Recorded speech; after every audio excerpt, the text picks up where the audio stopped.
জাতীয় বিশ্ববিদ্যালয়ের অধীনে অনার্স ভর্তি পরীক্ষা নিয়ে সর্বশেষ যে তথ্যগুলো রয়েছে সেগুলো জানাবো। গত 6 মার্চ তো জাতীয় বিশ্ববিদ্যালয় পুরো তাদের ভর্তি সিস্টেমটাকে এলোমেলো করে দিয়েছে তাদের নতুন মানবন্টন প্রকাশ করার মাধ্যমে। তাছাড়া বর্তমানে ভর্তির আবেদনের শেষ পর্যায়ে চলছে, যারা অনলাইনে আবেদন করনি তারা করে নিও। গত এক সপ্তাহে কী কী ঘটেছে তা তোমরা কম বেশি তোমাদের নলেজে আছে, তা আমি ছোট্ট করে একটু সে ব্যাপারে আপডেট দিব।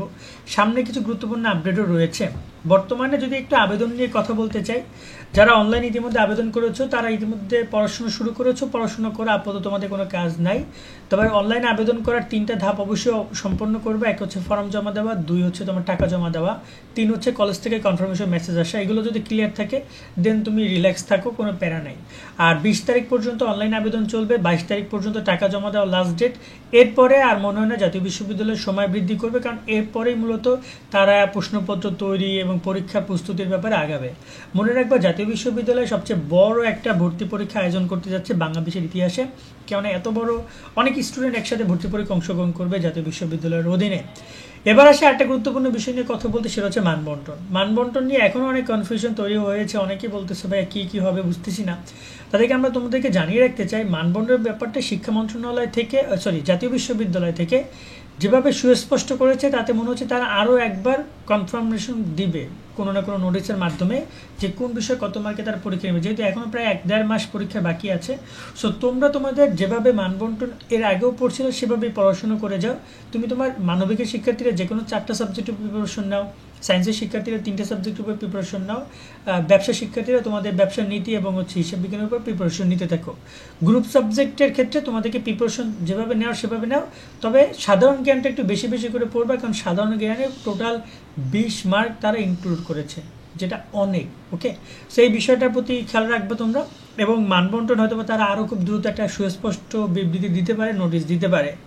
এবার আসছে একটা বিষয় নিয়ে কথা বলতে, সেটা হচ্ছে অনেকেই ভাবতেছো যে বর্তমান যে কলেজ রয়েছে সেখানে ভর্তি হলেই সেখানেই ভর্তি হতে হবে, অন্য কোথাও ভর্তি হওয়া যাবে না, বা রিলিজ স্লিপের ব্যাপারটা অনেকে বুঝতেছো না। এর আগে একটা ভিডিওতে আমরা এই বিষয় নিয়েও কথা বলেছিলাম, তা আমি ছোট্ট করে এই ভিডিওতে একটু করে বলে রাখি। তোমাদের টোটাল 3 টার্ম আবেদন করার সুযোগ দিবে। এক হচ্ছে প্রাথমিক আবেদন, যেটা তুমি অলরেডি করেছো। যদি প্রাথমিক আবেদন করার পরে তুমি ভর্তি পরীক্ষা অংশগ্রহণ করবা, যদি তুমি পাস করো দেন তুমি বর্তমান কলেজে ভর্তি হলে হইতে পারো, যদি তোমাকে তারা নেয়। যদি না নেয় দেন তুমি আবার নেক্সট রিলিজ স্লিপে গিয়ে আবেদন করতে পারবে একাধিক কলেজে এবং একাধিক সাবজেক্টে। ওকে, যে কোনো অপরচুনিটি জাতীয় বিশ্ববিদ্যালয় তোমাদেরকে রিলিজ স্লিপে আবেদন করার ক্ষেত্রে দিবে। আবার পরবর্তীতে দ্বিতীয় রিলিজ স্লিপ পাবা, তোমরা টোটাল 2টা রিলিজ স্লিপ পাবে এবং প্রাথমিক আবেদন টোটাল 3বার আবেদন করার সুযোগ পাইতেছো। সেই হচ্ছে বিষয়টা, তোমাদের এখানে কনফিউজ আর কিছু নাই।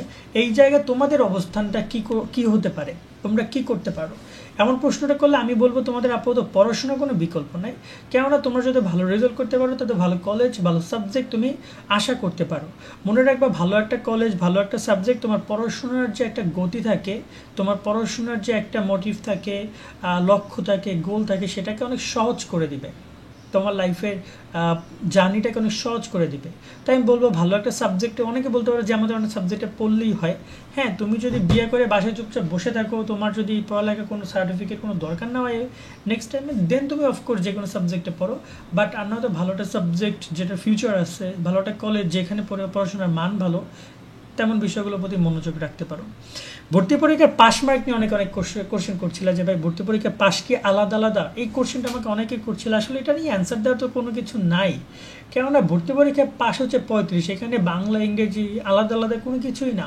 টোটাল তুমি যদি 35 মিনিটে অ্যান্সার করো 35 বা 22, তুমি যদি শুধু বাংলা অ্যান্সার করলা 20 মার্ক, তুমি যদি সাধারণ জ্ঞান অ্যান্সার করলা 40, এই 40-এর মধ্যে তুমি যদি 35 পাও তুমি পাস, সমস্যা নাই। তুমি জাতীয় বিশ্ববিদ্যালয়ের অধীনে পরবর্তীতে যে কোনো জায়গায় আবেদন করতে পারবা বা ভর্তি হতে পারবা। যদি তোমাকে বর্তমান কলেজ নিয়ে নেয় তো নিয়ে নিল, না নিলেও তুমি আবেদন করতে পারবা।